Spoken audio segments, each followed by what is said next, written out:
धन धन सतगुरु तेरा ही आसरा, हाजर नाजर जिंदा राम तेरा ही आसरा। साध संगत जी, आज हजूर बाबा सावन सिंह जी के अनमोल वचन सुने। सतगुरु सच्चे पातशाह जी बाबू जयराम दास के मकान पर दर्शन देने व सत्संग करने गए। प्रेमी ने बहुत प्रेम से हाल बाजार अमृतसर में बुलाया। सो हजूर सच्चे पातशाह जी ने बड़े प्रेम से अपने मुखार बिंद से सत्संग उच्चारण किया। हजूर जी के अनमोल वचनों से हजारों जीवों के दिल में प्रेम की उमंग से भर उठे। 250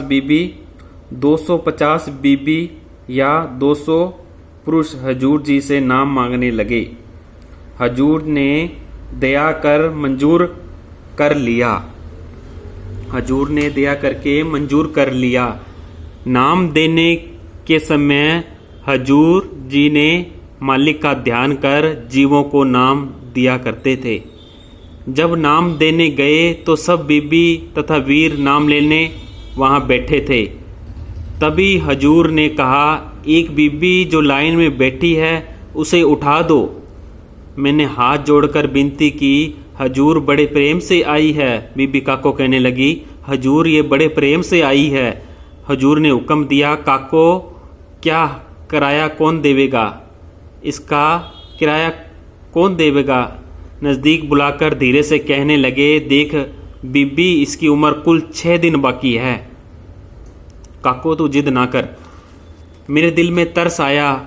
फिर हजूर जी के आगे बेनती की, सच्चे पातशाह आपके घर क्या कमी है? इस बेचारी को न मोड़ो। हजूर जी ने दया कर नाम बख्श दिया। फिर इतनी दया की अपने पास बिठाकर तवज्जो से खूब समझाया और धुन के समय उस बीबी का ध्यान हजूर जी की दया से लग गया। सब संगत ने अपने अपने हाल बताए। वह बीबी बैठी रही। हजूर जी ने हुक्म दिया, काको इसको उठा दो। मैंने कहा, सच्चे पातशाह जी, मैं कहने लगी, सच्चे पातशाह जी रहने दीजिए। हजूर ने शाम को डेरा ब्यास आना था। 5 बजने वाले थे। हुक्म दिया, काको समय थोड़ा है, हमने जाना है। जब मैंने उस बीबी को प्रेम से धीरे से उठाया तो कहने लगी, बीबी जी अंदर बहुत नज़ारे हैं, दिल करता है आंखें बंद रखूं। मेरी बात हजूर सुन लें। हजूर जी ने कहा, काको इसकी सुनेंगे, इकट्ठी सुनेंगे कभी। वह नाम लेकर घर गई। दूसरे दिन मामूली बुखार हुआ। घर वालों से कहने लगी, मेरे से जो पूछना है पूछ लो। मैंने परसों 4 बजे चली जाना है। कल 4 बजे मुझे निमोनिया हो जाएगा। मेरे सतगुरु मेरे पास बैठे मुझे सब बता रहे हैं। मुझे दिन में निमोनिया हुआ।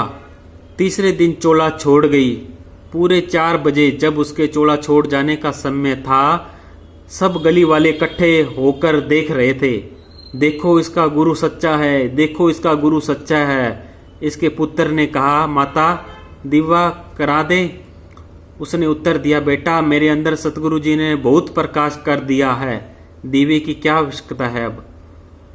उस बीबी के जाने के 1 घंटे पहले मैं भी उसके पास अमृतसर पहुंच गई।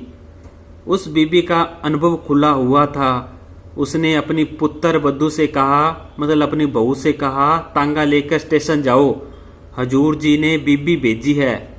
जब मैंने स्टेशन पर तांगा देखा तो मैं हैरान हुई। इसको कैसे पता लगा? उसकी बहू ने ये हाल मालूम हुआ। उसकी बहू से ये मालूम हुआ कि मेरी सासू ने कहा था कि बीबी आ रही है डेरे से, उसको लेकर आओ। जब मैं उनके घर पहुंची तो कहने लगी, बीबी जी अब मेरे जाने में 1 घंटा है, मुझे कोई दुख नहीं, दर्शन हो रहे हैं, सब और प्रकाश ही प्रकाश नजर आता है। हजूर जी की बड़ी दया है, सच्चे पातशाह ले जाने को तैयार हैं। हंसते हंसते चौड़ा छोड़ दिया।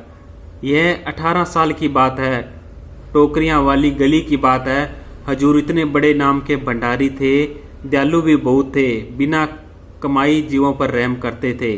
धन धन सतगुरु तेरा ही आसरा, हाजर नाजर जिंदा राम तेरा ही आसरा।